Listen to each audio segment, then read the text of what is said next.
Busca ahora un lugar donde el ruido del mundo no pueda alcanzarte. Apaga lo que no necesitas. Deja que el silencio se instale como se instala la niebla sobre un valle antes del amanecer. Lo que estás a punto de escuchar no es un sermón, no es una conferencia, no es un contenido diseñado para pasar el tiempo.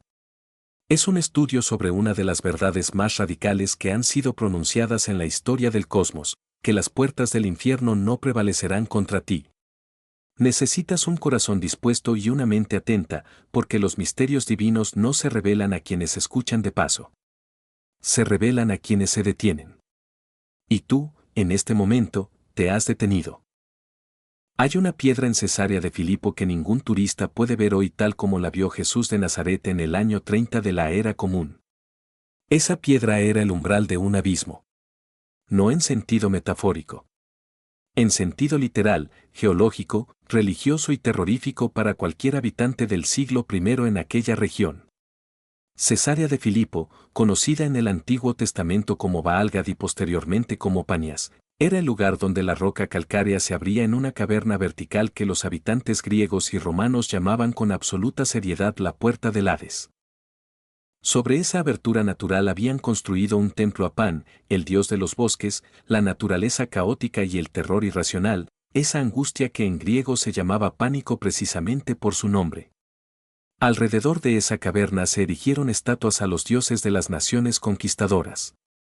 El general romano Herodes el Grande construyó un templo de mármol blanco a Augusto César justo frente a esa boca de roca.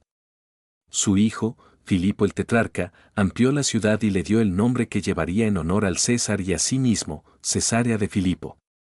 Era, por tanto, un lugar donde la idolatría pagana, el poder imperial romano y la superstición del inframundo convergían en un solo punto geográfico. Era el lugar más simbólicamente cargado de dominación demoníaca en todo el mundo judío del siglo I.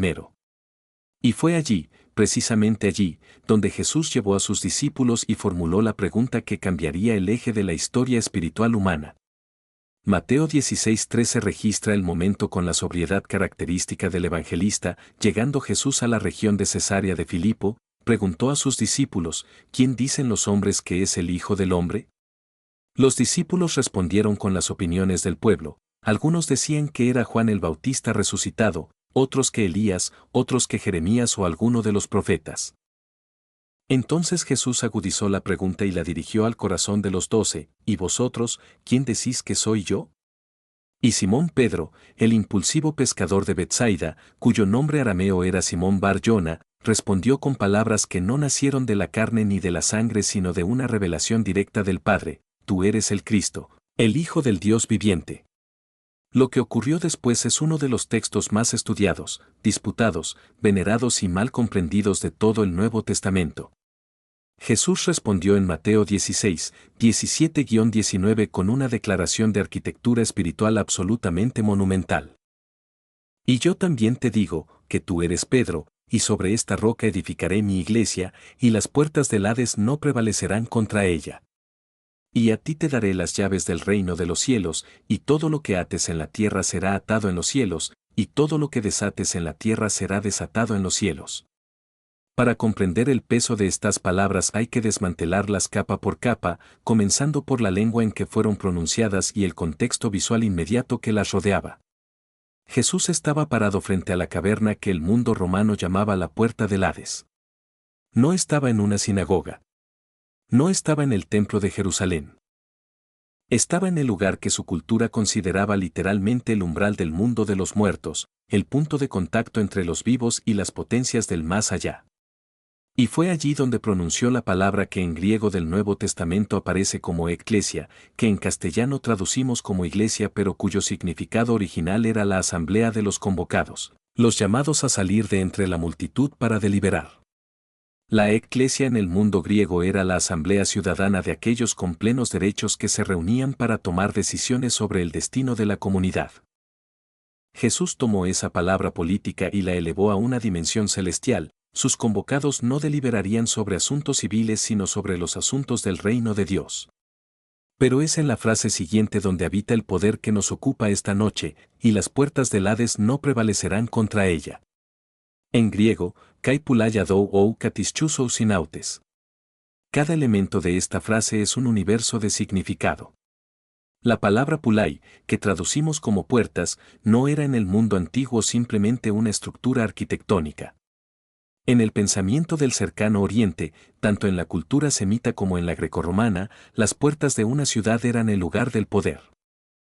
Era en las puertas donde se sentaban los jueces, donde se sellaban los contratos, donde los ancianos deliberaban sobre la vida y la muerte, donde los reyes administraban justicia o pronunciaban sentencias de guerra.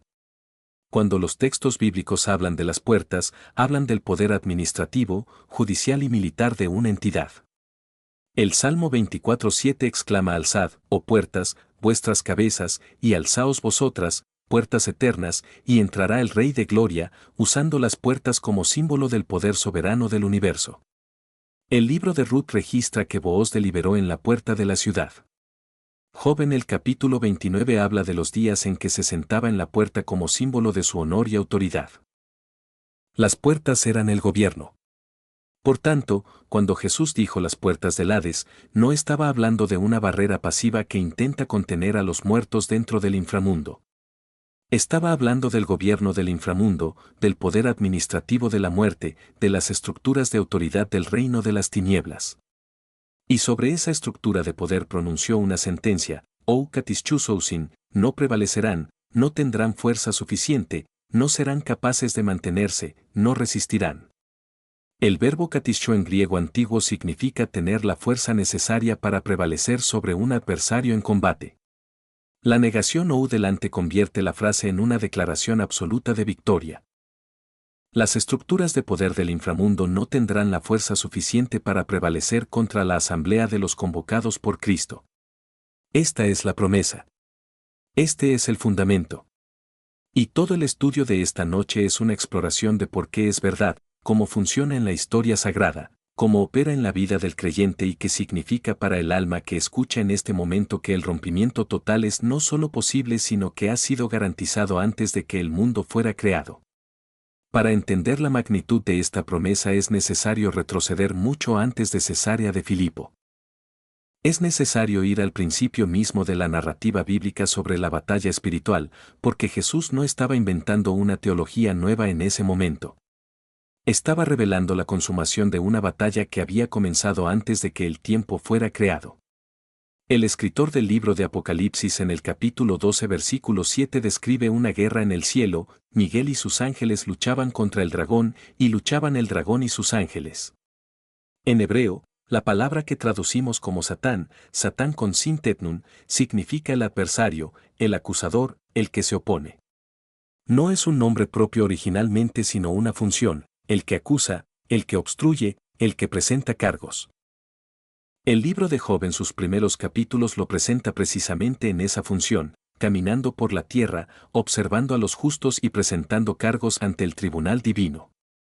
La tradición rabínica posterior desarrollaría extensamente esta figura, pero el texto bíblico mismo lo presenta como una entidad creada que ha elegido la oposición como su función cósmica. El profeta Isaías en el capítulo 14, en un texto que los intérpretes desde Orígenes en el siglo III hasta los reformadores protestantes del siglo XVI han leído como una referencia a la caída del ser que antecede a la creación humana, registra estas palabras en los versículos 12 al 15, como caíste del cielo, oh lucero, hijo de la aurora. Cortado fuiste por tierra, tú que debilitabas a las naciones. Tú que decías en tu corazón: subiré al cielo, en lo alto, junto a las estrellas de Dios, levantaré mi trono, y en el monte del testimonio me sentaré, a los lados del norte. Sobre las alturas de las nubes subiré, y seré semejante al Altísimo. Mas tú derribado eres hasta el Seol, a los lados del abismo. La palabra hebrea que traducimos como lucero es el Ben Sahar, literalmente el brillante, el hijo de la aurora. Es la misma raíz que el árabe hilal, la luna creciente, la luz que anuncia pero no es el sol. El padre de la Iglesia Tertuliano en el siglo II ya identificaba este texto con la caída del ángel que se convirtió en el adversario de la humanidad. La declaración teológica que emerge de este texto es que la oposición al plan divino comenzó en el plano espiritual antes de que el plano material existiera. Ezequiel en el capítulo 28, en otro texto que la tradición patrística ha leído como paralelo al de Isaías, describe a un ser que habitaba en Edén, el jardín de Dios, perfecto en sus caminos desde el día en que fue creado hasta que se halló en él maldad. La palabra hebrea que describe su cobertura es hanav, que se relaciona con el verbo cubrir, proteger, extender. Los padres de la Iglesia, especialmente Gregorio Magno en su comentario a Job, interpretaron estos textos como la descripción de un ser que había sido creado como el más glorioso de los ángeles y que eligió su propia grandeza sobre la gloria de su Creador. Esta elección, esta rebelión original, es el fundamento de toda la narrativa bíblica sobre la batalla espiritual. No hay rompimiento posible sin entender qué es aquello de lo que se rompe. Y aquello de lo que se rompe tiene una estructura. No es caos.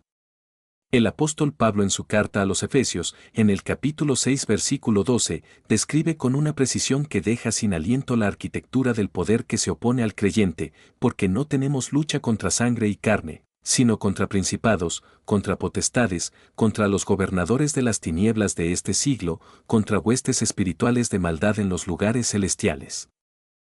En griego, arjas, exousias, cosmocratoras, pneumatícates ponerias.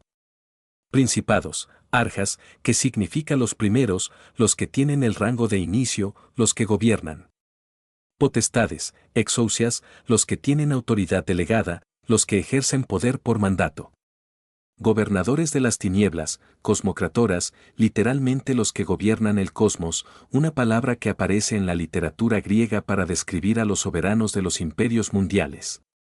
Huestes espirituales de maldad, pneumatícates ponerias, espíritus de corrupción activa, no simplemente de ausencia de bien sino de perjuicio dinámico, de daño en progresión.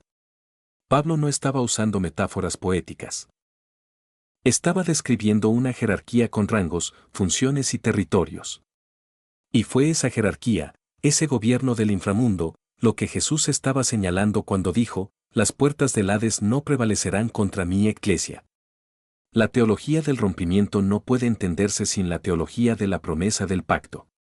Dios no responde a las circunstancias. Las circunstancias responden a Dios. Este principio, que parece simple en su enunciado, es revolucionario en sus implicaciones prácticas. El libro de Génesis, en su estructura fundamental, no es la historia de cómo el hombre encuentra a Dios. Es la historia de cómo Dios irrumpe en la existencia humana con una palabra que crea realidad donde antes no había nada. El término hebreo bara, que aparece en el versículo primero del libro de Génesis, Bereisit bara Elohim, en el principio creó Dios, es un verbo cuyo sujeto gramatical en todo el Antiguo Testamento es exclusivamente Dios. Los seres humanos hacen, forman, moldean, construyen. Pero bara, crear de la nada, convocando a la existencia lo que no existía, es prerrogativa exclusiva del Eterno. Y esa prerrogativa de creación ex nihilo es precisamente lo que está en juego en la doctrina del rompimiento. Dios puede crear una salida donde no existe ninguna. Puede abrir puertas donde las paredes son sólidas. Puede romper cadenas que la lógica humana considera irrompibles. El Éxodo es el primer gran rompimiento documentado en la historia sagrada. Israel estaba atrapado en una estructura de poder que el mundo antiguo consideraba invencible. Egipto bajo el faraón de la 18ª o 19ª dinastía. Los historiadores debaten todavía cuál de los faraones es el del Éxodo bíblico, aunque la tradición asocia el relato con figuras como Ramsés II o Tutmosis III dependiendo de la cronología que se adopte, era la superpotencia del mundo conocido. Sus ejércitos eran los más poderosos, sus dioses eran los más numerosos y sus sacerdotes tenían acceso a formas de poder espiritual que el mundo antiguo respetaba. Cuando Moisés se presentó ante el faraón en Éxodo 5:1 y pronunció las palabras que se convertirían en el grito de liberación de toda la historia judía, Jehová el Dios de Israel dice, «Deja ir a mi pueblo para que celebre fiesta para mí en el desierto», estaba pronunciando una declaración de guerra espiritual contra el sistema más poderoso de su tiempo. Las 10 plagas que siguieron no eran simplemente calamidades naturales. Eran impugnaciones sistemáticas de los dioses del panteón egipcio. El Nilo era sagrado, era el dios Hapi, fuente de toda vida. La primera plaga lo convirtió en sangre. Las ranas eran el símbolo de la diosa Eket, protectora de los partos y la fertilidad. Las tinieblas eran la negación del dios supremo Ra, el sol, ante quien el mismo faraón se presentaba como hijo. La muerte de los primogénitos era el golpe final sobre el heredero del trono solar. Cada plaga era un rompimiento, una demostración de que el poder que mantenía a Israel cautivo no tenía la última palabra. El Eterno, cuyo nombre en el Éxodo se revela en toda su plenitud, YHWH, el que es, el que será, el que era, estaba demostrando que los dioses de las naciones eran vacíos y que el poder que sostenía a los opresores era prestado, temporal y sujeto a revocación. La palabra hebrea para Egipto es Mitzrayim, y los eruditos hebreos han señalado durante siglos que esta palabra contiene la raíz tsar, que significa angustia, restricción, estrechez. Mitzrayim es literalmente el lugar de la doble restricción, el lugar donde el espacio para vivir se ha reducido hasta la asfixia. El Éxodo es, por tanto, en su lectura espiritual, no solo la liberación de un pueblo de la esclavitud física, sino el tipo y sombra de toda liberación del alma de aquello que la comprime, la reduce, la mantiene en la estrechez. Cuando Pablo escribe en Romanos 8:21 que la creación misma será libertada de la esclavitud de corrupción a la libertad gloriosa de los hijos de Dios, está usando el mismo campo semántico del Éxodo para describir la escala cósmica del rompimiento que el Evangelio trae al mundo. El cruce del Mar Rojo en Éxodo 14 es el momento del rompimiento absoluto. El pueblo estaba atrapado. El mar adelante, el ejército detrás, los montes a los lados. No había salida por ningún cálculo humano. La declaración de Moisés en Éxodo 14, 13-14 es uno de los textos de fe más radicales del canon bíblico: no temáis, estad firmes, y ved la salvación que Jehová hará hoy con vosotros, porque los egipcios que hoy habéis visto, nunca más para siempre los veréis. Jehová peleará por vosotros, y vosotros estaréis tranquilos. La palabra hebrea que se traduce como tranquilos en este versículo es harastem, del verbo haras, que significa guardar silencio, estar quieto. No es la quietud de la resignación. Es la quietud del que sabe que el poder que actúa en su favor es tan superior al problema que agitarse sería una falta de reverencia. Y entonces Dios abrió el mar. El texto de Éxodo 14:21 dice que Jehová hizo retroceder el mar por un fuerte viento oriental toda aquella noche, y volvió el mar en tierra seca.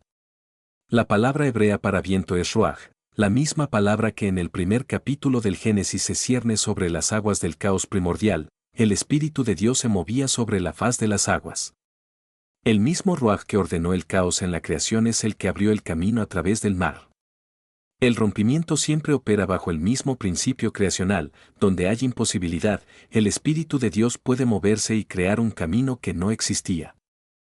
El Salmo 77, atribuido a Asaf, reflexiona sobre este momento siglos después con una imagen que los eruditos poéticos han llamado una de las más sublimes del hebreo bíblico. En los versículos 16 al 19 escribe: las aguas te vieron, oh Dios, las aguas te vieron y temblaron. Los abismos también se estremecieron. Las nubes echaron inundaciones de aguas, tronaron los cielos, y se precipitaron tus rayos. La voz de tu trueno estaba en el torbellino, tus relámpagos alumbraron el mundo, se estremeció y tembló la tierra. En el mar fue tu camino, y tus sendas en las muchas aguas, y tus pisadas no fueron conocidas. La frase final es de una belleza teológica incalculable: tus pisadas no fueron conocidas. El camino por el que Dios lleva a su pueblo a veces es invisible a los ojos del mundo. El rompimiento no siempre llega de la forma que esperamos. Pero llega. Avancemos ahora al periodo de los reyes y los profetas, donde el tema del rompimiento adquiere dimensiones que iluminan directamente la promesa de Mateo 16. El libro de Daniel, escrito parcialmente en hebreo y parcialmente en arameo, es uno de los documentos más estratégicamente importantes para comprender la teología de la batalla espiritual y el rompimiento sobrenatural. Daniel era un joven judío de la tribu de Judá que fue llevado cautivo a Babilonia bajo Nabucodonosor alrededor del año 605 antes de la era común. En esa corte pagana, rodeado por el aparato de la adivinación caldea y el poder imperial más sofisticado de su tiempo, Daniel mantuvo una vida de oración radical que se convertiría en el canal de algunas de las visiones proféticas más extraordinarias del canon bíblico. Daniel 6 relata el episodio conocido como el Foso de los Leones. El rey Darío el Medo, habiendo cedido a la presión política de los administradores que envidiaban a Daniel, firmó un decreto prohibiendo toda petición dirigida a cualquier dios u hombre excepto al propio rey durante 30 días. La violación de este decreto se castigaba con ser arrojado al foso de los leones. Daniel 6:10 registra la respuesta de Daniel. Cuando Daniel supo que el edicto había sido firmado, entró en su casa, y abiertas las ventanas de su cámara que daban hacia Jerusalén, se arrodillaba 3 veces al día, y oraba y daba gracias delante de su Dios, como lo solía hacer antes. 3 elementos de este versículo merecen una atención particular. Las ventanas abiertas hacia Jerusalén, Daniel oraba en dirección al templo destruido, hacia el lugar donde la presencia de Dios había habitado. Este era el gesto físico de la fe que no necesita ver el objeto de su adoración para saber que es real. 3 veces al día, esta práctica de oración tripartita, Chambrita Boker, Minja y Arbit en la tradición judía, la oración de la mañana, la tarde y el anochecer, tenía sus raíces en el Salmo 55 horas y 17 minutos donde David escribe, tarde y mañana y a mediodía oraré y clamaré, y él oirá mi voz. Era una arquitectura de la vida construida alrededor de la presencia divina. Como lo solía hacer antes, la crisis no cambió el hábito. La amenaza no alteró la práctica. Daniel no oró más por miedo, ni dejó de orar por prudencia. El rompimiento sobrenatural es siempre precedido por una fe que no negocia sus prácticas espirituales bajo presión. El resultado fue el milagro del foso. El ángel de Dios cerró las bocas de los leones.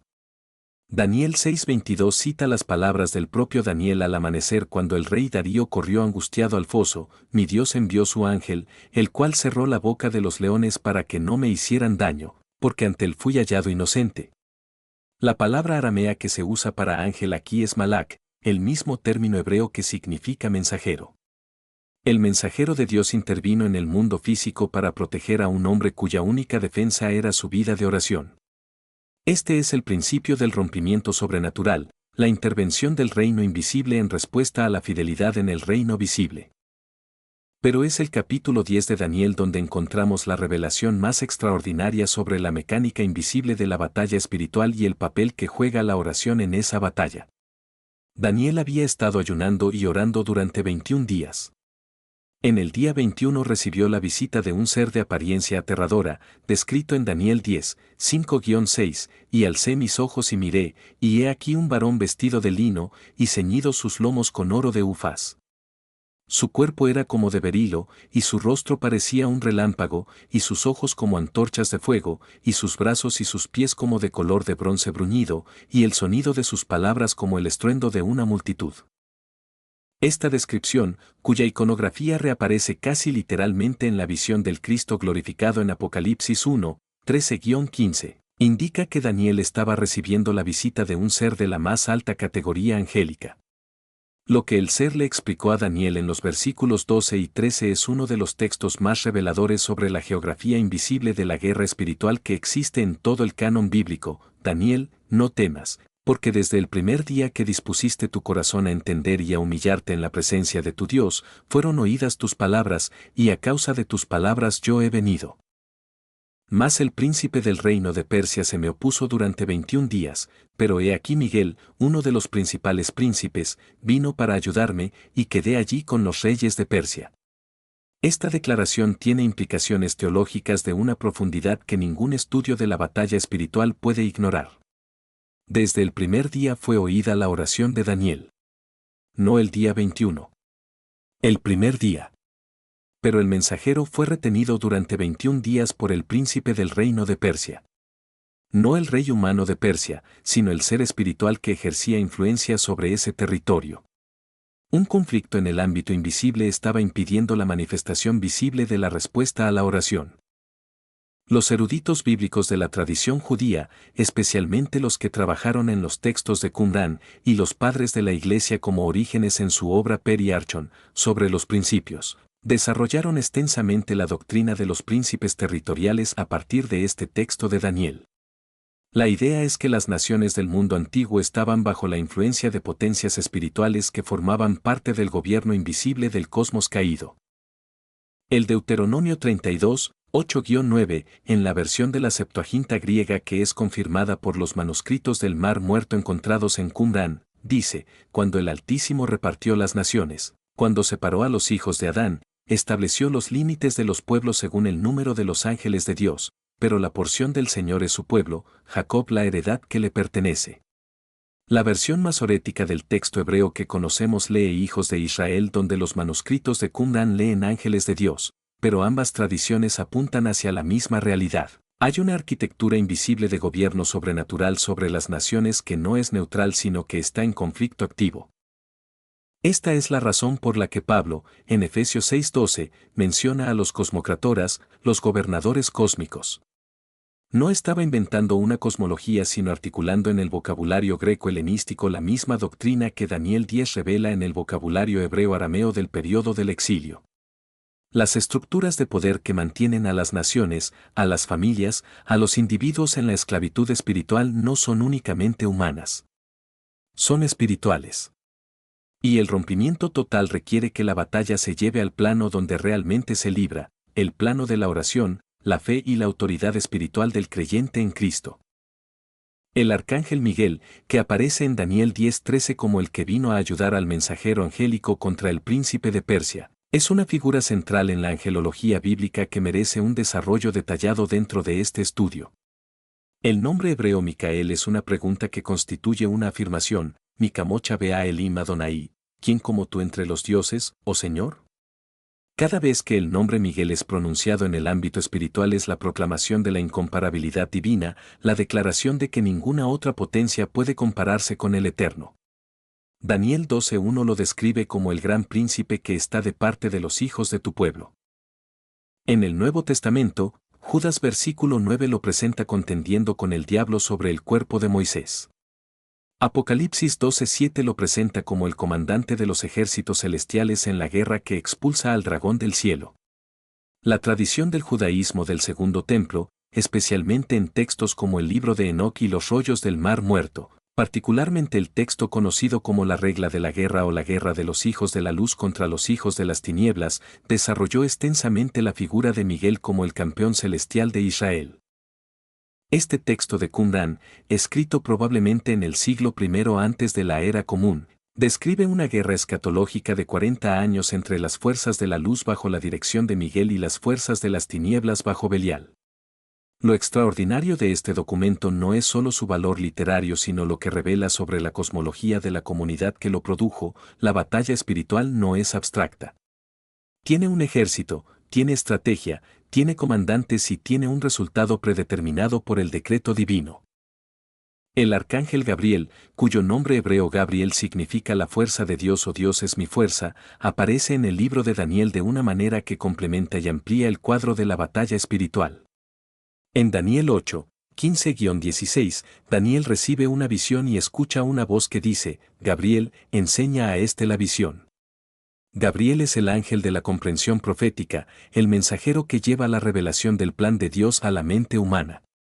En Daniel 9, en respuesta a la oración de Daniel por la restauración de Jerusalén, Gabriel aparece descrito en el versículo 21 como aquel a quien había visto en la visión al principio, que volaba con presteza. La palabra hebrea que se usa para volar aquí es Moab Biyav, y los rabinos medievales señalaron que implica un movimiento de una velocidad extraordinaria, como si el mensajero celestial estuviera siendo enviado con urgencia máxima. En el versículo 23 Gabriel dice, al principio de tus ruegos fue dada la orden, y yo he venido para enseñártela. Al comienzo de la oración vino la respuesta divina. La oración no convenció a Dios de actuar. Activó el canal ya preparado para la revelación. La aparición de Gabriel en el Nuevo Testamento en el Evangelio de Lucas capítulo 1 es el momento en que todos estos hilos bíblicos convergen en el anuncio de la ruptura definitiva del poder del adversario. Lucas 1:19, en la aparición a Zacarías en el templo, Gabriel se presenta con una declaración que no tiene precedente en ninguna aparición angélica anterior del canon, yo soy Gabriel, que estoy en la presencia de Dios, y he sido enviado a hablarte y darte estas buenas nuevas. Esta autopresentación es única. Ningún otro ángel en las Escrituras se nombra a sí mismo de esta manera en el acto de su misión. Gabriel establece su identidad, su posición, la fuente de su autoridad y el propósito de su presencia en una sola declaración. Y el propósito es el anuncio del rompimiento, el anciano sacerdote sin heredero tendrá un hijo, y ese hijo será el precursor del que traerá el rompimiento definitivo al mundo. Pero es en Lucas 1, 26-38 donde la misión de Gabriel alcanza su culminación teológica. La anunciación a María de Nazaret es el momento en que el mensajero celeste entrega la noticia que la eternidad había estado aguardando. La escena ocurre en Galilea, en una aldea tan insignificante que Natanael en Juan 1:46 preguntaría, ¿de Nazaret puede salir algo bueno? Una joven de familia humilde, prometida en matrimonio según las costumbres del período del Segundo Templo, es visitada por el ángel cuya misión en la historia sagrada siempre ha sido revelar los planes de Dios para el rompimiento. Caide que Jaritomene, salve, llena de gracia, le dice en el versículo 28. La palabra griega que Jaritomene es un participio perfecto pasivo del verbo jaritoo, que significa ser favorecida, ser colmada de gracia, ser objeto de la gracia divina en su forma más plena. El participio perfecto en griego indica una acción completada en el pasado cuyos efectos continúan en el presente. María no solo estaba siendo favorecida en ese momento. Ella era aquella en quien la gracia divina ya había obrado, cuyas consecuencias se extendían hasta ese instante. Esto no es trivial teológicamente. Indica que el rompimiento que estaba a punto de anunciarse no era improvisado. Era el resultado de una preparación que antecedía al momento de la visita. La pregunta de María en el versículo 34 es de una honestidad teológica admirable. ¿Cómo será esto, pues no conozco varón? No es incredulidad. Zacarías, unas escenas antes, también preguntó y fue reprendido. La diferencia entre la pregunta de Zacarías y la pregunta de María es que Zacarías preguntó por una señal antes de creer, mientras que María preguntó cómo funcionaría algo que ya estaba aceptando como verdad. Era una pregunta de implementación, no de incredulidad. Y la respuesta de Gabriel en los versículos 35 al 37 es la declaración más explosiva sobre el poder creador de Dios desde el versículo 1 del Génesis: el Espíritu Santo vendrá sobre ti, y el poder del Altísimo te cubrirá con su sombra, por lo cual también el santo ser que nacerá será llamado Hijo de Dios. El mismo Ruaj que se cernió sobre las aguas del caos primordial, el mismo viento oriental que abrió el Mar Rojo, el mismo Espíritu que movió a los profetas, vendría sobre María para crear dentro de ella lo que no podía existir por ninguna otra vía. Y luego Gabriel pronuncia las palabras que se convertirían en el fundamento de toda la teología del rompimiento, porque nada hay imposible para Dios. La palabra griega que se usa es adonatesai, del adjetivo adonatos, imposible. La declaración es que con Dios no habrá cosa imposible, o más literalmente, ninguna palabra de Dios quedará sin poder. Rema, la palabra específica pronunciada con propósito y autoridad, no puede ser impedida. No puede ser detenida por ningún poder del cosmos. La respuesta de María en el versículo 38 es el modelo perfecto de la disposición del alma ante el rompimiento sobrenatural. He aquí la sierva del Señor, hágase conmigo conforme a tu palabra. He aquí idou en griego, que introduce una realidad que pide ser vista, pide ser contemplada en su totalidad. La sierva del Señor es doule, del griego que indica una persona que se ha puesto voluntariamente al servicio de otro. No es la rendición del derrotado. Es la entrega del que ha comprendido que el plan del Señor es infinitamente más grande que cualquier plan propio. Hágase conmigo conforme a tu palabra. El verbo griego genomai en modo optativo indica un deseo, una petición, un corazón que genuinamente quiere que la palabra de Dios se cumpla sin restricción. Esta actitud del alma, esta disposición de rendición voluntaria al propósito divino, es el estado interior que hace posible el rompimiento. Las puertas del infierno no pueden prevalecer contra el alma que ha dicho de corazón: hágase en mí tu palabra. Regresemos ahora a Cesarea de Filipo con ojos nuevos. Hemos visto el Éxodo, hemos visto a Daniel, hemos visto a Gabriel, hemos visto la Anunciación. Todo este hilo profético y espiritual converge en ese momento en que Jesús está parado frente a la caverna del Hades y pronuncia la declaración sobre su eclesia. Pero hay un elemento de la promesa de Mateo 16 que merece un análisis mucho más profundo: las llaves del reino de los cielos. En los versículos 19 dará a Pedro las llaves del reino de los cielos, y todo lo que ates en la tierra será atado en los cielos, y todo lo que desates en la tierra será desatado en los cielos. En la simbología del mundo bíblico, las llaves son los instrumentos del acceso, pero más profundamente son los símbolos de la autoridad sobre lo que está cerrado y lo que está abierto. El libro del Apocalipsis en el capítulo 1 versículo 18 presenta al Cristo resucitado con estas palabras, y tengo las llaves de la muerte y del Hades.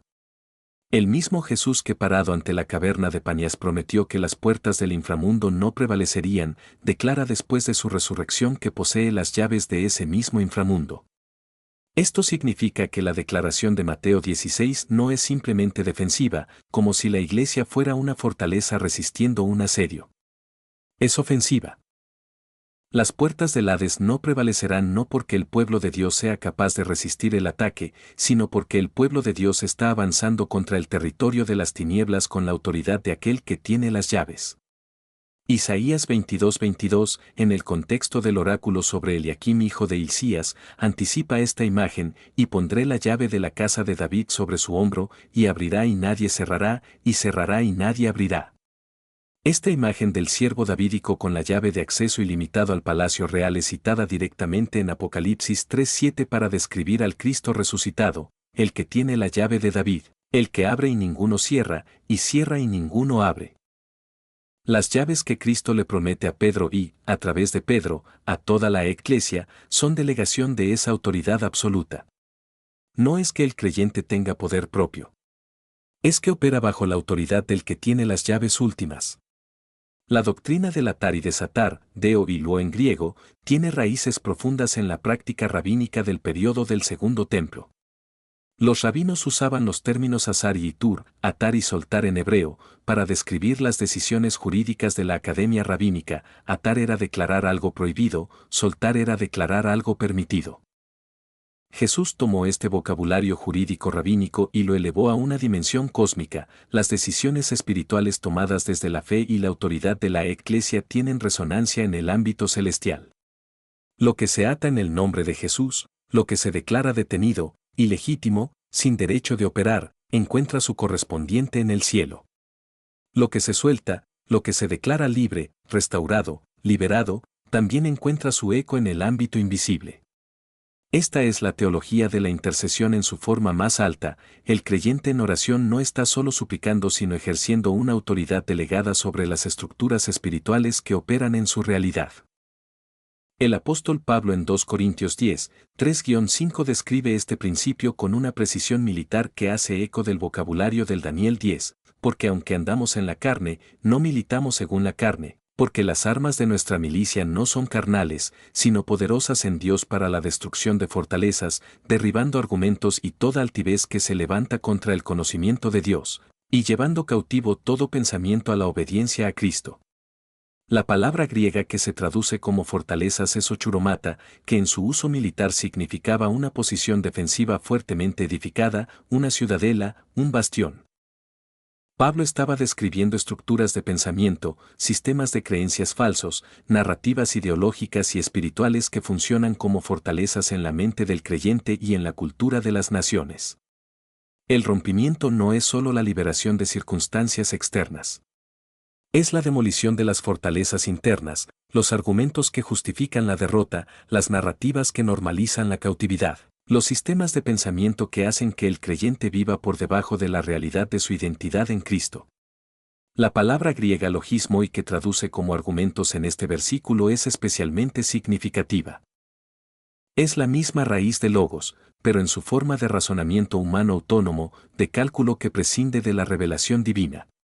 Las fortalezas de las que Pablo habla están construidas de pensamientos que razonan a partir de la realidad visible sin tomar en cuenta la realidad invisible. Cuando alguien dice esto nunca va a cambiar, o mi familia siempre ha sido así, o el poder de esta adicción es más fuerte que yo, o Dios no puede usarme después de lo que he hecho, está expresando un logismos, un argumento que se ha convertido en fortaleza. Y el rompimiento total incluye el derribo de esa fortaleza cognitiva y espiritual con las armas de la fe, la palabra y la oración. La resurrección de Jesús es el evento histórico central que da fundamento a toda la doctrina del rompimiento. Sin la resurrección, la promesa de Mateo 16 sería una afirmación heroica pero vacía. con la resurrección, se convierte en la declaración más verificada de la historia humana sobre la impotencia final del poder del inframundo. Pablo articula esto con una claridad que no deja espacio para la ambigüedad en Colosenses 2:15, y despojando a los principados y a las potestades, los exhibió públicamente, triunfando sobre ellos en la cruz. La palabra griega que se usa para despojar es apektusamenos, que en el griego del siglo I describía la acción de arrancar las insignias y armas de un comandante vencido. Cuando un general romano ganaba una batalla importante, organizaba un desfile triunfal, un triumpos, en el que el general victorioso marchaba a través de las calles de Roma con sus soldados, sus botines de guerra y los enemigos vencidos en cadenas detrás de él. Pablo está describiendo la resurrección de Cristo como ese desfile triunfal. Los principados y potestades que pensaban haber ganado en la crucifixión fueron exhibidos públicamente como los vencidos. La cruz que el adversario pensó que era su victoria fue el instrumento de su derrota definitiva. El historiador de la teología patrística J. N. D. Kelly señaló que la teología de los primeros siglos de la Iglesia, especialmente en Justino Mártir, Irineo de León, Tertuliano y Atanasio de Alejandría, estaba profundamente marcada por esta comprensión del conflicto cósmico y el triunfo de Cristo sobre las potencias.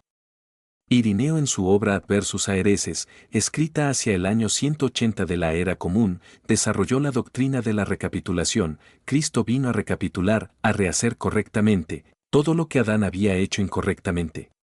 Donde Adán cedió ante la tentación, Cristo resistió. Donde Adán desobedeció, Cristo obedeció. Donde Adán cedió la autoridad sobre la creación, Cristo la recuperó. La resurrección es, en la teología de Irineo, el acto final de esa recapitulación. La muerte, que había entrado en el mundo por la desobediencia de Adán según Romanos 5:12, es derrotada por la obediencia de Cristo hasta la muerte según Filipenses 2:8. Atanasio de Alejandría, en su obra de Incarnatione, escrita en el siglo IV, describe la encarnación y la resurrección como el acto por el cual Dios entró en el territorio del enemigo para recuperar lo que había sido robado, la imagen divina en el ser humano, la posibilidad de la incorruptibilidad, la comunión entre el Creador y la criatura. Para Atanasio, la resurrección no fue un milagro aislado sino la demostración de que el poder de la muerte había sido radicalmente comprometido en su capacidad de retener a los seres humanos. Las puertas del Hades no prevalecieron contra el mismo Cristo resucitado, y esa victoria se extiende a todo aquel que está en él. El capítulo 8 de Romanos es quizás el texto más completo del Nuevo Testamento sobre la experiencia práctica del rompimiento en la vida del creyente. Pablo comienza el capítulo con una de las declaraciones más explosivas del canon cristiano: ahora, pues, ninguna condenación hay para los que están en Cristo Jesús. La palabra griega katakrima, que traducimos como condenación, es un término jurídico que indica no solo la declaración de culpabilidad sino la sentencia que acompaña a esa declaración. Pablo no está diciendo que el creyente no haya pecado. Está diciendo que la sentencia que correspondería a ese pecado ha sido anulada. La arquitectura jurídica del inframundo, el poder de acusación del adversario, el sistema de condenación que opera sobre la humanidad caída, ha sido cancelado para el que está en Cristo Jesús. Luego en el versículo 2 explica el mecanismo: porque la ley del Espíritu de vida en Cristo Jesús me ha librado de la ley del pecado y de la muerte. Dos leyes, dos sistemas operativos, dos principios de gobierno. La ley del pecado y de la muerte es el sistema antiguo, el que opera en la naturaleza caída, el que produce el ciclo de tentación, caída, culpa, muerte. La ley del Espíritu de vida es el sistema nuevo, el que opera en la naturaleza regenerada, el que produce el ciclo de obediencia, gracia, restauración, vida. El rompimiento ocurre en el momento en que el creyente aprende a operar conscientemente bajo la ley del Espíritu de vida en lugar de la ley del pecado y de la muerte. Esto no es automático. No es un proceso pasivo. Es lo que Pablo describe en el versículo 13 del mismo capítulo: porque si vivís conforme a la carne, moriréis, mas si por el Espíritu hacéis morir las obras de la carne, viviréis. La palabra griega que se traduce como hacéis morir es tanatoute, que es un imperativo presente activo, es una acción continua, deliberada, que el creyente realiza activamente en cooperación con el Espíritu Santo.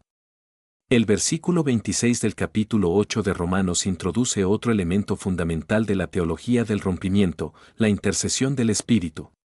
Y de igual manera el Espíritu nos ayuda en nuestra debilidad, pues que hemos de pedir como conviene, no lo sabemos, pero el Espíritu mismo intercede por nosotros con gemidos indecibles. La palabra griega sunantilambanomai, que traduce como ayuda, es una palabra compuesta fascinante, san, junto, anti, en contra, lambano, tomar. El Espíritu toma junto con nosotros y en contra de la resistencia. Es una imagen de trabajo conjunto bajo carga, como dos personas que levantan un peso demasiado pesado para uno solo. Y lo hace con este nagmoisalaletois, gemidos que no pueden ser pronunciados con palabras humanas. La intercesión más profunda del reino de Dios a favor del creyente ocurre en un nivel que trasciende el lenguaje articulado. Este es el fundamento bíblico de la oración en lenguas descrita en 1 Corintios 14 y de la oración contemplativa descrita en la tradición mística cristiana. Hay formas de comunicación espiritual que el Espíritu realiza en y a través del creyente que van más allá de lo que la mente consciente puede formular. Y luego en el versículo 37 Pablo pronuncia la declaración que es la respuesta más completa a la pregunta, ¿prevalecerán las puertas del infierno? Antes que nada en estas cosas somos más que vencedores por medio de aquel que nos amó. La frase griega es hipernicomen dia tou agapesantos emas. Hipernicomen, más que vencemos, supervencemos, somos supervencedores. El prefijo jaipe en griego indica exceso, superioridad radical. No simplemente vencer sino vencer con un margen que deja al adversario sin capacidad de respuesta. Dia tou agapesantos emas, a través de aquel que nos amó. El agente del hipernique no es la fuerza del creyente sino el amor del que murió por él. El rompimiento total no se consigue con esfuerzo humano sino con la activación consciente de la victoria que ya fue ganada en la cruz y verificada en la resurrección. El versículo 38 y 39 completan la declaración con una de las listas más comprensivas de potencias que el Nuevo Testamento presenta, por lo cual estoy seguro de que ni la muerte, ni la vida, ni ángeles, ni principados, ni potestades, ni lo presente, ni lo porvenir, ni lo alto, ni lo profundo, ni ninguna otra cosa creada nos podrá separar del amor de Dios, que es en Cristo Jesús Señor nuestro. Esta lista cubre los extremos de la existencia, la muerte y la vida, los extremos temporales, lo presente y lo porvenir, los extremos del espacio, lo alto y lo profundo, las potencias espirituales de todos los rangos. Pablo no dejó escapatoria. No existe fuerza, dimensión, tiempo ni ser creado que tenga el poder de cortar la conexión entre el creyente y el amor de Dios manifestado en Cristo. Las puertas del infierno no prevalecen porque nada puede separar al creyente del amor que es el fundamento de su victoria. Avancemos ahora al libro del Apocalipsis, donde la doctrina del rompimiento alcanza su formulación escatológica más completa. El Apocalipsis, cuyo título griego significa revelación, la acción de quitar el velo, fue escrito por el apóstol Juan durante su exilio en la isla de Patmos, probablemente durante el reinado del emperador Domiciano hacia el año 95 de la era común, aunque algunos estudiosos de la talla de John A.T. Robinson han argumentado por una fecha anterior al año 70. El contexto es el de una comunidad de creyentes bajo una persecución que amenazaba su existencia misma. El mensaje del libro es que la realidad visible es solo una capa de una realidad más profunda en la que el resultado ya está determinado. El capítulo 12 del Apocalipsis presenta la gran guerra cósmica en su forma más dramática. Una mujer vestida del sol, con la luna debajo de sus pies y una corona de 12 estrellas, da a luz a un hijo varón. El dragón escarlata con 7 cabezas y 10 cuernos aguarda para devorar al niño. El niño es arrebatado al trono de Dios. La mujer huye al desierto donde es sustentada por Dios durante 1260 días. Luego ocurre la guerra en el cielo, Miguel y sus ángeles contra el dragón y sus ángeles, y el dragón es arrojado a la tierra. Y entonces en los versículos 10 al 12 se escucha la gran voz en el cielo, ahora ha venido la salvación, el poder y el reino de nuestro Dios y la autoridad de su Cristo, porque ha sido lanzado fuera el acusador de nuestros hermanos, el que los acusaba delante de nuestro Dios día y noche. Y ellos le han vencido por medio de la sangre del Cordero y de la palabra del testimonio de ellos, y menospreciaron sus vidas hasta la muerte. Este pasaje es extraordinario porque revela tres instrumentos del rompimiento en la experiencia del creyente: la sangre del Cordero, la aplicación de la victoria de la cruz, la declaración activa de que lo que Cristo logró en el Calvario es real y operativo en la vida personal. La palabra del testimonio, el martiria en griego, que es la confesión audible de lo que Dios ha hecho y prometido, la declaración verbal de la fe que activa en el ámbito invisible lo que ha sido prometido en la palabra. Y el menosprecio de sus propias vidas hasta la muerte, la disposición del alma que coloca la lealtad al reino de Dios por encima de la preservación personal, la misma disposición que vimos en Daniel frente al decreto de Darío y en María frente al anuncio de Gabriel. El rompimiento total siempre tiene estos tres componentes: la base objetiva de la victoria de Cristo, la declaración subjetiva de la fe que la aplica y la disposición interior que no negocia con el temor. La tradición de la Iglesia ha desarrollado a lo largo de los siglos formas específicas de oración que encapsulan esta teología del rompimiento. La oración de exorcismo, que en la tradición apostólica se remonta al periodo del Nuevo Testamento mismo según Hechos 19, 11-12, se basa en la autoridad delegada de Cristo. Cuando el apóstol Pablo en Efesios 6:18 exhorta a orar en todo tiempo con toda oración y súplica en el Espíritu, y velar en ello con toda perseverancia y súplica por todos los santos, está describiendo una vida de oración que no es ocasional sino estructural, que no es reactiva sino constante, que no es solo personal sino intercesora. La oración del Padre Nuestro, que Jesús enseñó en Mateo 6, 9-13 y Lucas 11, 2-4, contiene en su séptima petición un elemento directamente relacionado con la doctrina del rompimiento: líbranos del maligno. La traducción más literal del griego apotou ponerou es del maligno, no simplemente del mal abstracto. Ponerou es el genitivo del adjetivo poneros, que en su forma sustantivada se refiere al maligno como persona, como entidad, como adversario activo. Esta petición final de la oración modelo de Jesús es un pedido de rescate, de extracción, de ser sacado de la influencia operativa del adversario. Es la oración del rompimiento en su forma más condensada. Los padres del desierto del siglo IV, esos monjes que se establecieron en las soledades del Egipto y Siria para llevar una vida de oración radical, desarrollaron una teología práctica de la batalla espiritual que influyó profundamente en toda la espiritualidad cristiana posterior. Antonio el Grande, cuya vida fue documentada por Atanasio de Alejandría en su obra La vida de Antonio, describe combates espirituales de una intensidad que sorprende a los lectores modernos. Antonio entendía que el retiro al desierto no era huida del conflicto sino penetración en el territorio donde el conflicto se libra de manera más intensa. Su consejo a los discípulos sobre la oración es consistente con la teología que hemos desarrollado: la constancia en la oración, el conocimiento de las Escrituras y la humildad son las armas más efectivas contra las ilusiones y los ataques del adversario. Juan Crisóstomo, el gran predicador del siglo IV cuyo nombre significa boca de oro, desarrolló en sus homilías sobre Efesios una de las exposiciones más brillantes de la armadura espiritual descrita en Efesios 6, 10-18. Para Crisóstomo, la armadura no es una metáfora decorativa sino una descripción real de los instrumentos espirituales que el creyente debe activar conscientemente. El cinturón de la verdad, la coraza de la justicia, el calzado del Evangelio de la paz, el escudo de la fe, el yelmo de la salvación y la espada del Espíritu que es la palabra de Dios. Cada pieza corresponde a una dimensión del carácter y la fe que necesita ser desarrollada deliberadamente para que el creyente pueda estar firme contra las estratagemas del diablo. La palabra griega que se usa para estratagemas en Efesios 6:11 es metodeia, de donde viene nuestra palabra método. El adversario tiene métodos, técnicas, sistemas de ataque que han sido refinados durante milenios. La única respuesta efectiva es un sistema de defensa igualmente articulado y conscientemente activado. Tomás de Aquino, el gran maestro de la escolástica del siglo XIII, en su Suma Teológica aborda la doctrina de los ángeles con una profundidad filosófica que complementa las revelaciones bíblicas que hemos examinado.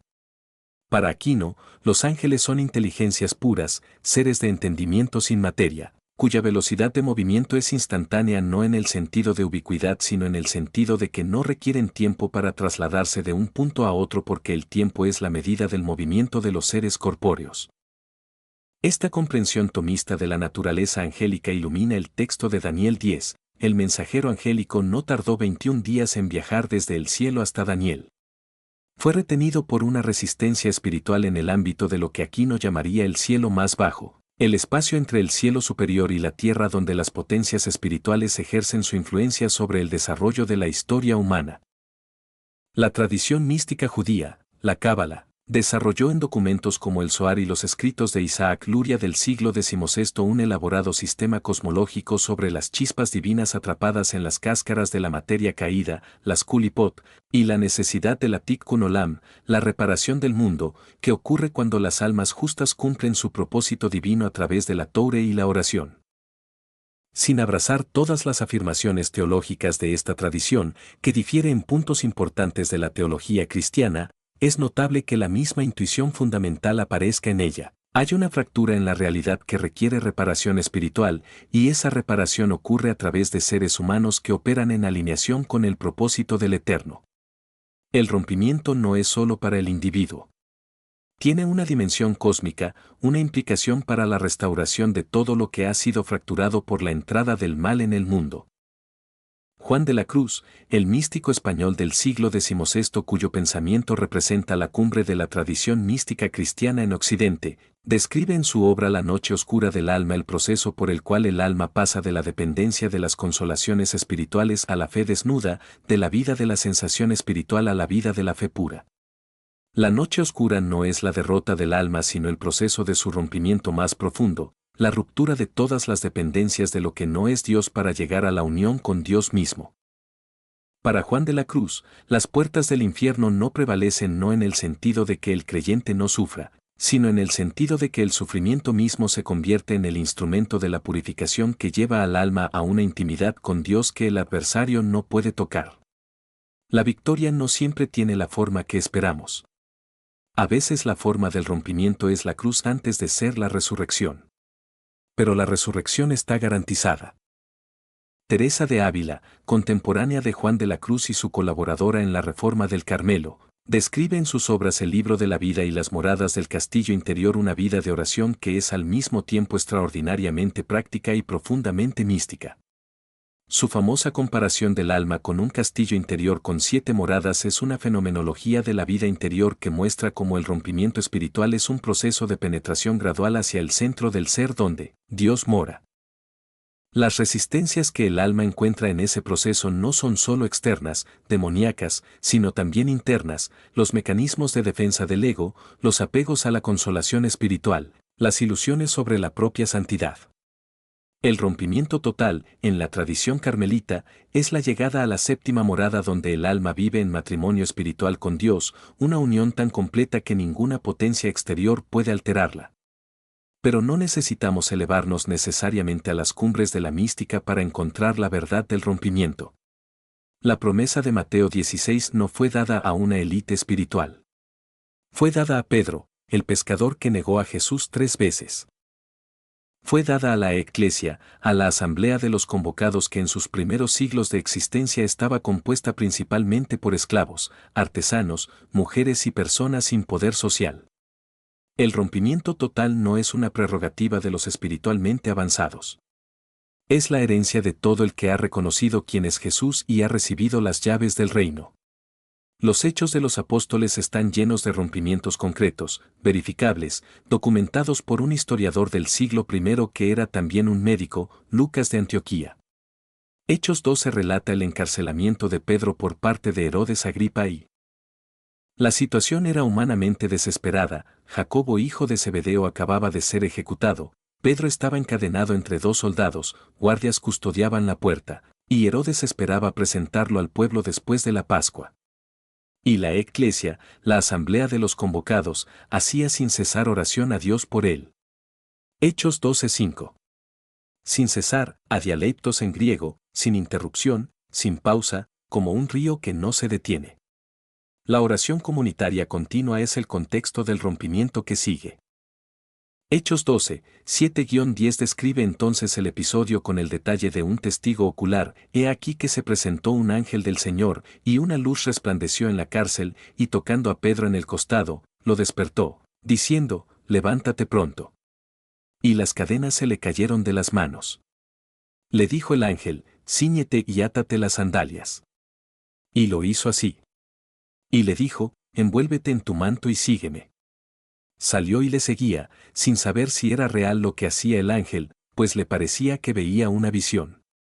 Habiendo pasado la primera y la segunda guardia, llegaron a la puerta de hierro que daba a la ciudad, la cual se les abrió por sí sola. El detalle de las sandalias es extraordinario. El ángel se tomó el tiempo para recordarle a Pedro que se pusiera las sandalias. El rompimiento sobrenatural no desconecta al creyente de su humanidad ordinaria. La intervención divina se mezcla con los detalles prácticos de la existencia humana de una manera que revela la intimidad de Dios con las realidades concretas de sus hijos. Y la puerta de hierro que se abrió por sí sola, la misma puerta que representaba el poder del Estado romano, la misma estructura de autoridad que había encadenado al apóstol, se rindió ante la combinación de la oración de la Eclesia y la intervención angélica. El teólogo alemán del siglo XX Walter Wenck, en su trilogía sobre los poderes que incluye Naming the Powers, Unmasking the Powers y Engaging the Powers, desarrolló un análisis de la terminología de potencias en el Nuevo Testamento que ha influenciado profundamente a teólogos de diversas tradiciones. Para Wenck, los poderes y principados de los que habla Pablo no son exclusivamente seres espirituales separados de las estructuras humanas. Son la dimensión espiritual de las instituciones, sistemas y estructuras humanas. Toda estructura humana tiene una dimensión visible y una dimensión espiritual, y cuando esa dimensión espiritual se pervierte hacia la idolatría, la opresión y la violencia, se convierte en aquello que Pablo llama principados y potestades. El rompimiento, en la lectura de Wenck, no es solo liberación de poderes demoníacos invisibles, sino transformación de las estructuras visibles que esos poderes habitan.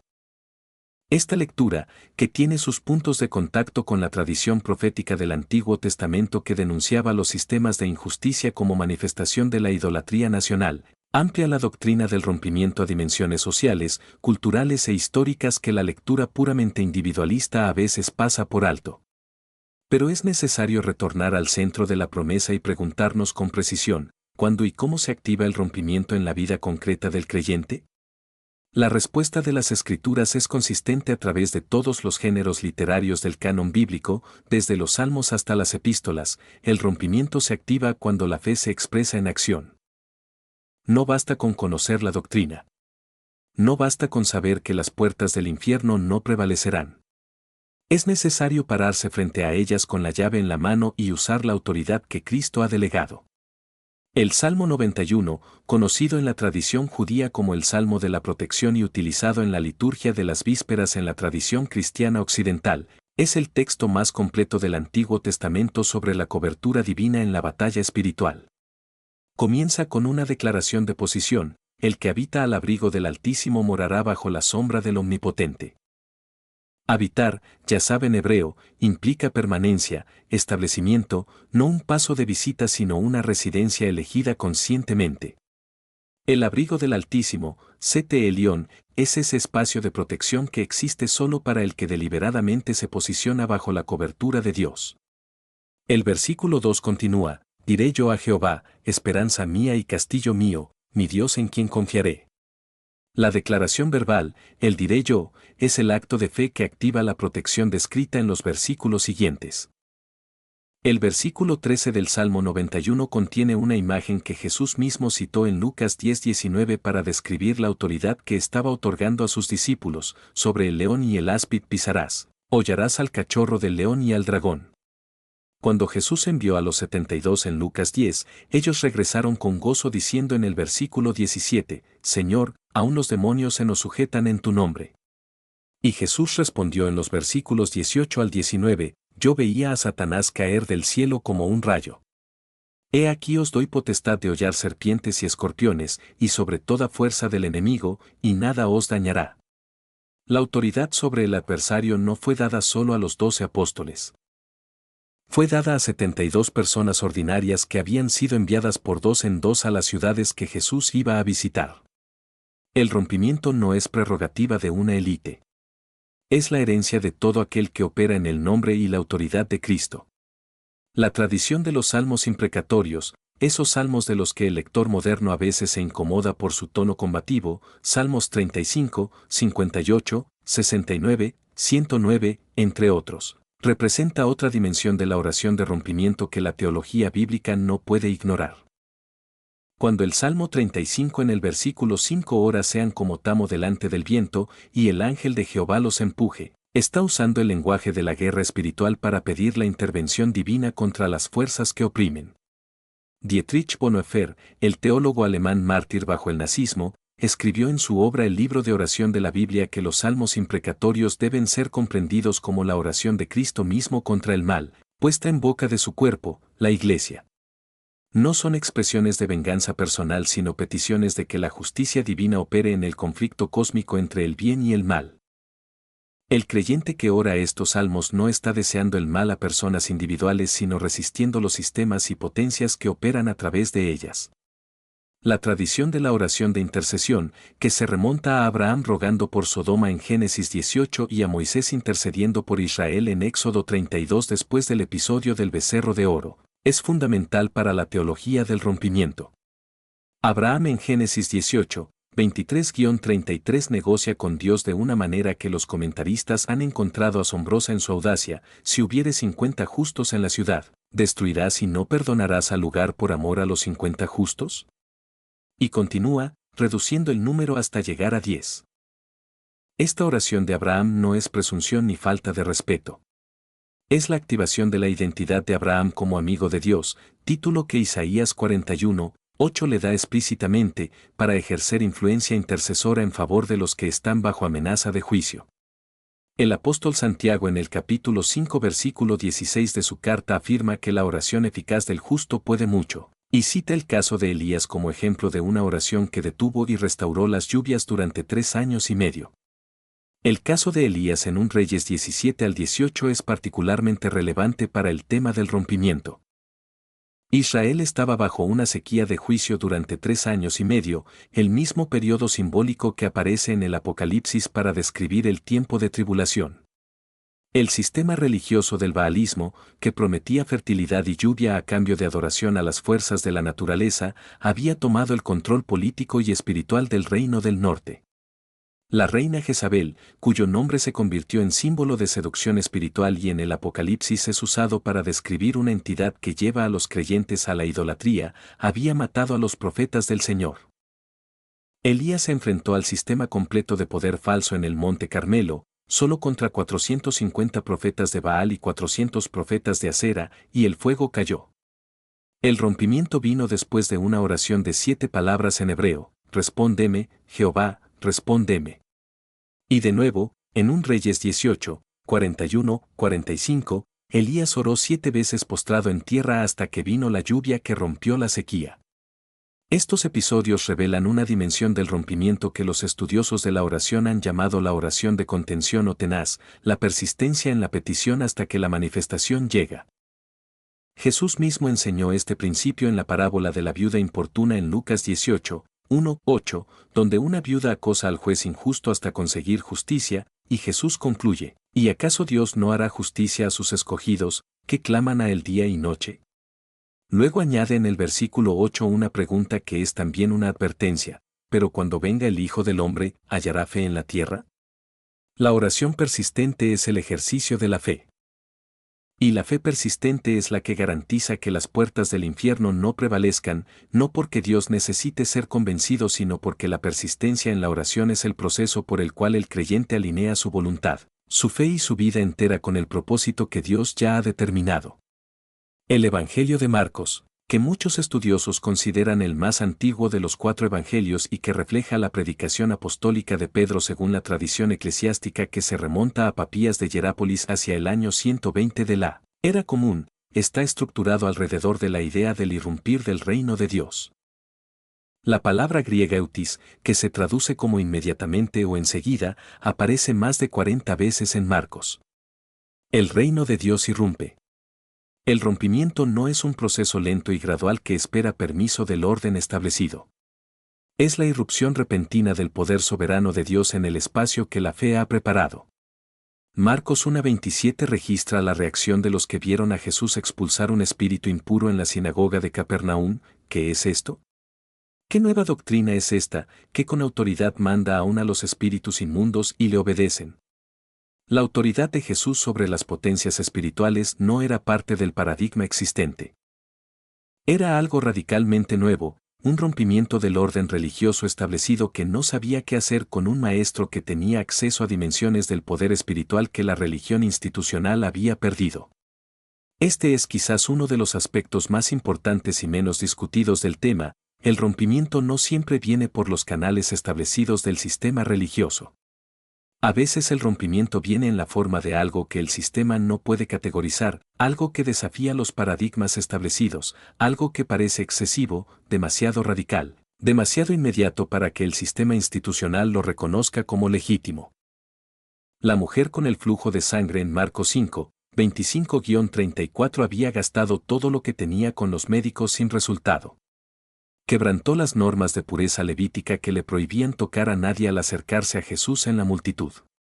Tocó el borde de su manto desde atrás, sin anunciarse, sin pedir permiso, desde la fe más desesperada y más pura a la vez.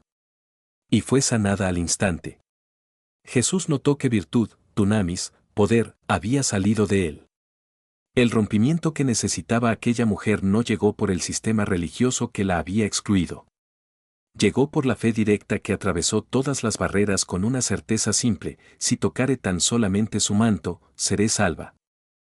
La doctrina del rompimiento tiene también una dimensión generacional que las Escrituras desarrollan con consistencia. El Éxodo 25 registra las palabras del Decálogo sobre la iniquidad de los padres que visita a los hijos hasta la tercera y cuarta generación. Esta no es una declaración de maldición arbitraria, sino una descripción del funcionamiento de los sistemas de pecado en el tiempo, las dinámicas espirituales, los patrones de comportamiento, las alianzas con el mal que una generación establece, crean las condiciones que las generaciones siguientes heredan. La buena noticia es que el mismo versículo continúa con la promesa de misericordia hasta 1000 generaciones para los que guardan los mandamientos. El peso de la promesa es infinitamente mayor que el peso de la consecuencia. Números 14-18 cita explícitamente a Moisés orando con las palabras que el mismo Dios pronunció sobre sí mismo en Éxodo 34, 6-7, Jehová, tardo para la ira y grande en misericordia, que perdona la iniquidad y la rebelión, aunque de ningún modo tendrá por inocente al culpable, que visita la maldad de los padres sobre los hijos hasta los terceros y hasta los cuartos. Moisés usó las palabras de Dios como fundamento de su intercesión: Señor, actúa conforme a lo que has dicho de ti mismo. Esta es la oración de rompimiento generacional en su forma más pura: reclamar la misericordia que Dios mismo ha prometido sobre las situaciones que el pecado generacional ha creado. El profeta Jeremías en el capítulo 31, 29-30 anuncia el día en que el dicho en aquellos días no se usará más: los padres comieron las uvas agrias y los dientes de los hijos tienen la dentera. Porque cada cual morirá por su propia maldad. El nuevo pacto trae una nueva economía espiritual donde la responsabilidad individual delante de Dios es el principio rector. Ezequiel en el capítulo 18 desarrolla este tema extensamente. El rompimiento generacional es la aplicación del nuevo pacto a las dinámicas heredadas. Lo que el linaje ha establecido puede ser quebrado por la fe y la oración del creyente que se para en la brecha. Ezequiel 22:30 es uno de los textos más solemnes y desafiantes del Antiguo Testamento profético: y busqué entre ellos hombre que hiciese vallado y que se pusiese en la brecha delante de mí a favor de la tierra, para que yo no la destruyese, y no lo hallé. El corazón de Dios busca intercesores, personas que se paren en la brecha espiritual entre la condición de un individuo, una familia, una nación y el juicio que esa condición merece. La intercesión es el acto de pararse en la brecha. Es el rompimiento más alto: no orar solo por uno mismo, sino ser el canal a través del cual el rompimiento llega a otros. Moisés en Éxodo 32, 30-32 hizo esto de manera que deja sin respiración: y volvió Moisés a Jehová y dijo: te ruego, pues este pueblo ha cometido un gran pecado, porque se hicieron dioses de oro, que perdones ahora su pecado, y si no, ráeme ahora de tu libro que has escrito. Moisés ofreció su propia posición coram Deo, delante de Dios, como intercambio por el perdón de Israel. Esta es la intercesión en su forma más radical, y anticipa tipológicamente la intercesión de Cristo, que en Romanos 8:34 está a la diestra de Dios e intercede por nosotros. Ha llegado el momento de presentar las tres lecturas que este texto merece: la lectura literal, la lectura espiritual y la lectura mística. No son tres textos diferentes. Son tres profundidades del mismo texto. Son tres modos de percepción espiritual aplicadas a la misma realidad. La lectura literal del texto sagrado es la que establece los hechos narrados en su contexto histórico y cultural. Jesús de Nazaret, en el año 30 de la era común aproximadamente, se encontraba con sus discípulos en Cesarea de Filipo, una ciudad del noreste de Galilea conocida por su templo pagano sobre la caverna que los habitantes consideraban la puerta del mundo de los muertos. En ese contexto específico, respondiendo a la confesión de Pedro sobre su identidad mesiánica, Jesús pronunció una declaración sobre el futuro de su comunidad de seguidores. Edificaría su asamblea sobre la roca de esa confesión y las estructuras de gobierno del mundo de los muertos no tendrían poder suficiente para prevalecer contra ella. Esta declaración fue entendida por sus oyentes del siglo I como una afirmación sobre la invencibilidad de su movimiento frente a la persecución, la oposición religiosa y la muerte misma. Su cumplimiento histórico fue verificado en la expansión del movimiento cristiano a través del Imperio Romano a pesar de 10 persecuciones imperiales documentadas entre los años 64 y 313, y en la supervivencia y crecimiento de la Iglesia a través de 20 siglos de conflicto, cismas, persecuciones, herejías y crisis culturales de toda magnitud. La lectura espiritual y simbólica para el alma lleva el texto al ámbito de la experiencia interior del creyente. Las puertas del Hades que no prevalecerán contra la Iglesia no son solo el poder del Estado romano o las fuerzas de la persecución externa. Son todas las formas en que el poder de la muerte intenta establecerse en el alma: la muerte de la esperanza, la muerte del significado, la muerte de la identidad, la muerte de las relaciones, la muerte de los sueños.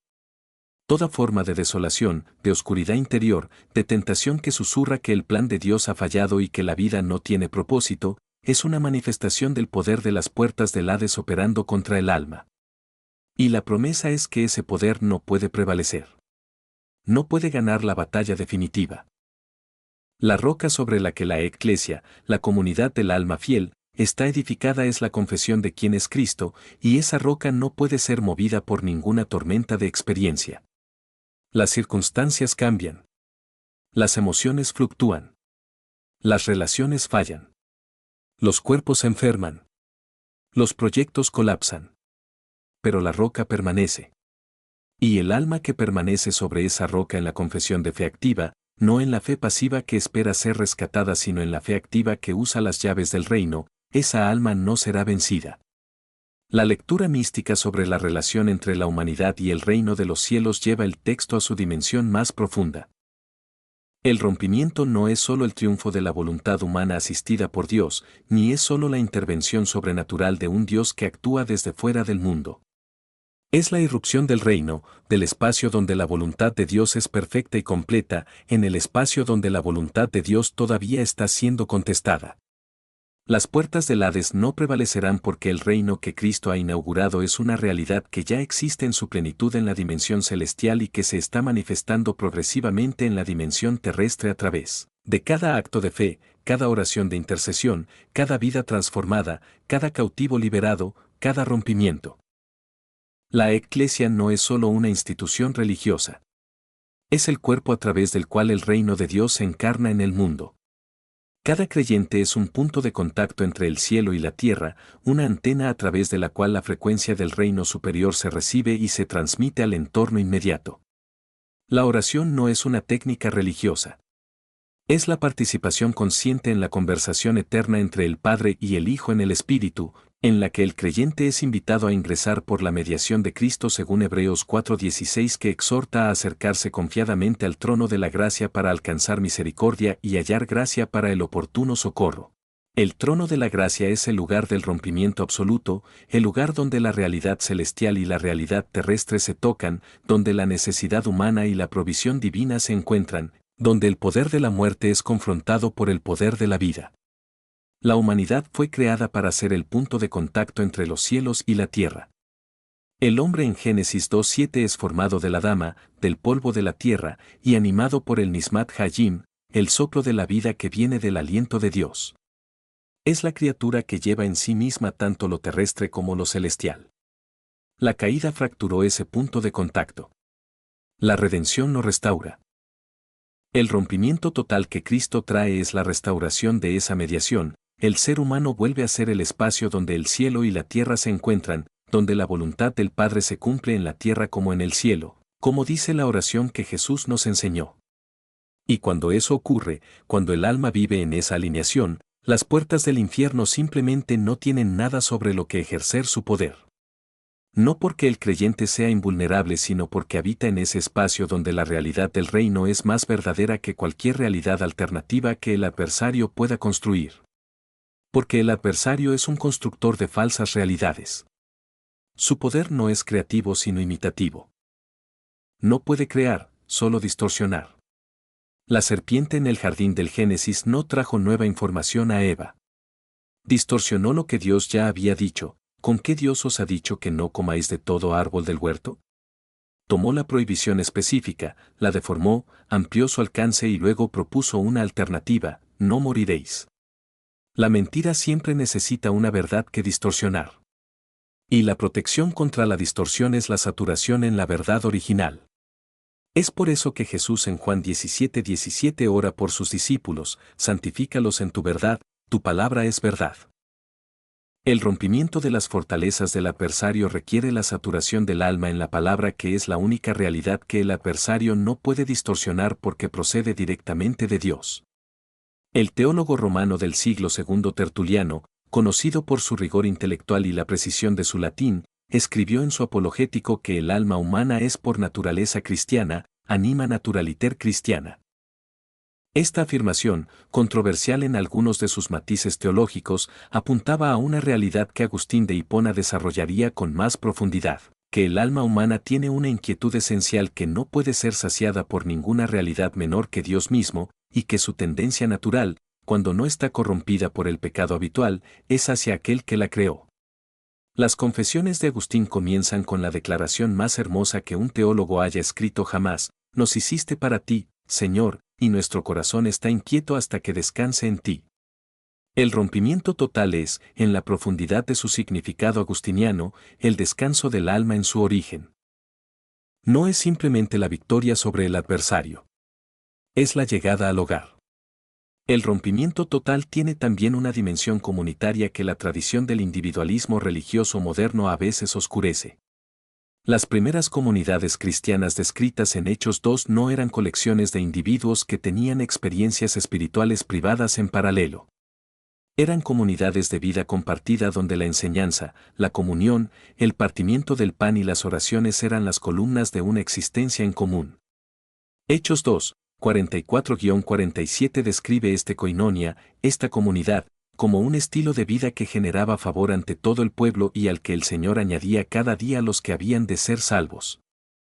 La Eclesia como comunidad intercesora es más poderosa que la suma de sus individuos. Mateo 18, 19-20 registra la promesa específica de Jesús sobre el poder de la oración de acuerdo entre dos o tres: otra vez os digo, que si dos de vosotros se pusieren de acuerdo en la tierra acerca de cualquiera cosa que pidieren, les será hecho por mi Padre que está en los cielos, porque donde están dos o tres congregados en mi nombre, allí estoy yo en medio de ellos.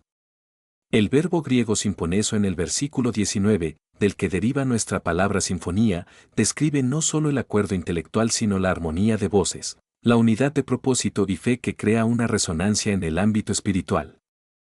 Las grandes rupturas de la historia humana han estado precedidas de movimientos de oración comunitaria. La transformación espiritual de Gran Bretaña en el siglo XVIII, conocida como el Gran Despertar, estuvo precedida por el movimiento de oración de los moravos encabezado por el conde Zinzendorf, que en la comunidad de Ernut estableció en 1727 una cadena de oración continua de 24 horas al día que duró más de 100 años sin interrupción. El historiador de las misiones Stephen Neal ha documentado cómo este movimiento de oración moravos fue el catalizador del despertamiento evangélico que a través de figuras como John Wesley y George Whitefield transformó el paisaje espiritual del mundo de habla inglesa y preparó el terreno para los movimientos abolicionistas del siglo siguiente. El rompimiento de la esclavitud legal en el mundo occidental no se entiende sin los movimientos de oración que lo precedieron y lo acompañaron. En América Latina, el siglo XX vio explosiones de crecimiento espiritual que los sociólogos de la religión como David Martin han analizado como fenómenos de transformación social sin precedentes en la historia del continente.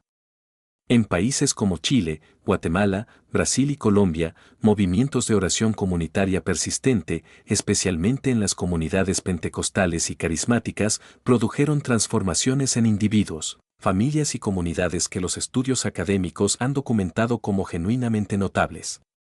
El rompimiento de ciclos generacionales de pobreza, violencia doméstica y adicción en estas comunidades no puede explicarse exclusivamente por factores sociológicos. Tiene una dimensión espiritual que los observadores honestos, incluso los escépticos, han tenido que reconocer. El Salmo 126 es el canto de los que han experimentado el rompimiento total y no pueden guardar silencio sobre él. Cuando Jehová hizo volver la cautividad de Sión, éramos como los que sueñan. Entonces nuestra boca se llenó de risa y nuestra lengua de alabanza. Entonces decían entre las naciones, grandes cosas ha hecho Jehová con estos. Grandes cosas ha hecho Jehová con nosotros, estamos alegres. Haz volver nuestra cautividad, oh Jehová, como los arroyos del Negev. Los que sembraron con lágrimas, con regocijo segarán. Irá andando y llorando el que lleva la preciosa semilla, mas volverá a venir con regocijo, trayendo sus gavillas. La imagen de los arroyos del Negev es extraordinaria. En el desierto del Negev, en la parte sur de Israel, los lechos de los arroyos están secos la mayor parte del año, bajo el sol implacable del desierto. Y de repente, cuando las lluvias del norte llegan, esos lechos secos se llenan con una rapidez que sorprende, con torrentes que fluyen con una fuerza proporcional a cuánto tiempo habían estado secos. El rompimiento que llega después de una larga espera tiene esa cualidad. Viene con una intensidad y una abundancia proporcional a la profundidad del tiempo de sequía espiritual. Las lágrimas del que siembra en el tiempo de dificultad son la inversión que produce la cosecha del gozo. Hay almas que leen estas palabras y llevan años, décadas tal vez, esperando un rompimiento que no llega por los canales que esperaban. Hay situaciones familiares que parecen selladas. Hay enfermedades que no responden. Hay adicciones que parecen irrompibles. Hay puertas que no se abren. Hay sueños que parecen enterrados bajo capas de decepción. Y a esas almas la palabra de esta noche no es que esperen más pasivamente. La palabra de esta noche es que activen el conocimiento que han recibido. Las puertas del Hades no prevalecerán, no es una promesa para un futuro lejano. Es una declaración sobre la naturaleza del conflicto actual. Las puertas no pueden prevalecer. Tienen límites impuestos por el que tiene las llaves. El adversario no puede ir más allá de lo que le está permitido. Job en el capítulo 1 revela que incluso la obra del adversario sobre la vida de los justos opera dentro de límites que el soberano establece. Hasta aquí llegarás y no pasarás, dice Dios al mar en Job 38 horas y 11 minutos. Y lo mismo es verdad con el adversario, hasta aquí y no más. Pero la activación del rompimiento requiere que el creyente se plante. El texto de Santiago 4:7 es un par de imperativos que van juntos y que no funcionan el uno sin el otro. Someteos, pues, a Dios. Resistid al diablo, y huirá de vosotros. Someteos es hipotasein, que es un término militar que significa alinearse bajo el comando. Resistid es antistemi, que significa pararse en contra, oponerse activamente. Los dos movimientos son simultáneos y dependientes el uno del otro. La resistencia al adversario es efectiva en la medida en que está fundamentada en la sumisión a Dios. No se puede resistir al diablo desde la independencia de Dios. La autoridad que el creyente ejerce sobre las potencias es delegada, no autónoma. Viene de estar bajo el comando del que tiene las llaves. Y ese Señor que tiene las llaves, el Cristo resucitado del Apocalipsis 1 que presenta con pies de bronce bruñido, con una voz como el estruendo de muchas aguas, con 7 estrellas en su mano derecha y con la espada de doble filo saliendo de su boca, ese mismo Cristo dice en el versículo 17 y 18 con las palabras más consoladoras del libro: no temas, yo soy el primero y el último, y el que vivo, y estuve muerto, mas he aquí que vivo por los siglos de los siglos. Amén. Y tengo las llaves de la muerte y del Hades. El que tiene las llaves está vivo. No estuvo vivo. Está vivo. La resurrección no es un evento histórico pasado que se recuerda con nostalgia. Es la condición permanente del Señor del reino. Y porque Él vive, porque tiene las llaves, porque está a la diestra del Padre intercediendo según Romanos 8:34, las puertas del Hades no pueden prevalecer. El poeta y teólogo inglés del siglo XVII John Donne, conocido como deán de la Catedral de San Pablo en Londres, escribió en sus devociones sobre situaciones urgentes una meditación sobre la muerte y la resurrección que capta la esencia de lo que hemos estado explorando: la muerte misma morirá. Su soneto santo número 10, dirigido a la muerte, concluye con estas palabras que son pura teología del rompimiento: y entonces pronto despertaremos eternamente, y la muerte no existirá más. Muerte, tú morirás. La muerte, que las puertas del Hades usaban como su instrumento final de control, ha sido despojada de su aguijón según 1 Corintios 15:55, que cita a Oseas 13:14 en la voz triunfante de Pablo: ¿Dónde está, oh muerte, tu aguijón? ¿Dónde, oh sepulcro, tu victoria? Gracias sean dadas a Dios, que nos da la victoria por medio de nuestro Señor Jesucristo. Esta victoria, el rompimiento total, no espera al otro lado de la muerte para manifestarse. Se manifiesta ahora, en la historia, en el tiempo, en las circunstancias concretas de la vida del creyente. El reino de Dios, como Jesús dijo en Lucas 17:21, está entre vosotros o dentro de vosotros, en tosumón en griego. El lugar donde el rompimiento ocurre primero es el interior del alma, cuando la mente es renovada según Romanos 12:2, cuando el corazón es transformado por la fe, cuando el espíritu del creyente toma conciencia de lo que es en Cristo. El espacio interior desde el que se vive la vida se transforma, y desde ese espacio transformado la realidad exterior comienza a responder de manera diferente. El gran filósofo de la oración del siglo XX, el maestro carmelita Thomas Merton, escribió en El hombre nuevo que el problema de la vida espiritual no es que Dios esté ausente, sino que el creyente está ausente de Dios, distante de sí mismo, viviendo en la superficie de su existencia sin descender al centro donde Dios mora. El rompimiento más profundo que puede experimentar el alma humana no es el cambio de las circunstancias externas, sino el encuentro con el propio ser verdadero que Dios creó. Cuando el creyente desciende a ese centro, descubre que no está solo, que la presencia de Cristo lo habita según Gálatas 2:20, que la misma vida que fue crucificada y resucitada vive ahora dentro de él. Y desde ese centro, todo lo demás toma su lugar correcto. Las circunstancias no desaparecen. El sufrimiento no siempre cesa de inmediato. Las enfermedades no siempre sanan instantáneamente. Las situaciones familiares no siempre se transforman de la noche a la mañana. Pero la perspectiva desde la cual se viven esas realidades cambia radicalmente cuando el alma ha encontrado ese centro. Pablo en Filipenses 4:11 dice: he aprendido a contentarme cualquiera que sea mi estado. La palabra griega es autarques, que en la filosofía estoica describía al sabio que era independiente de las circunstancias externas para su bienestar interior. Pablo toma ese concepto y lo transforma. La independencia de las circunstancias no viene de la autosuficiencia filosófica sino de Cristo que me fortalece en el versículo 13. El rompimiento del creyente incluye el rompimiento de la tiranía de las circunstancias sobre el estado interior del alma. Y sin embargo el rompimiento también tiene expresiones en el mundo exterior que son genuinamente sobrenaturales y que la fe tiene derecho a esperar. El mismo Jesús que dijo que el alma que permanece en él da mucho fruto en Juan 15:5, que prometió en Marcos 11:24 que todo lo que pidáis cuando oréis creed que lo recibiréis y os vendrá, que declaró en Juan 14:12 que el que cree en mí, las obras que yo hago él las hará también, y aún mayores obras que éstas hará porque yo voy al Padre. Ese Jesús no estaba hablando de un reino que opera exclusivamente en el interior del alma sin manifestarse en el mundo exterior. Las sanidades de los evangelios, los milagros de hechos, los testimonios de los siglos del movimiento cristiano en todo el mundo son la evidencia histórica de que el rompimiento sobrenatural ocurre en el plano de la realidad física. La fe que no espera nada sobrenatural ha reducido el evangelio a una filosofía moral, y ese no es el evangelio que Jesús proclamó ni que los apóstoles predicaron. La tradición pentecostal y carismática del siglo XX, con todos sus excesos y distorsiones que sus propios teólogos han documentado y criticado honestamente, ha tenido el mérito de recuperar para la conciencia eclesial global la expectativa de la intervención sobrenatural de Dios en el mundo contemporáneo.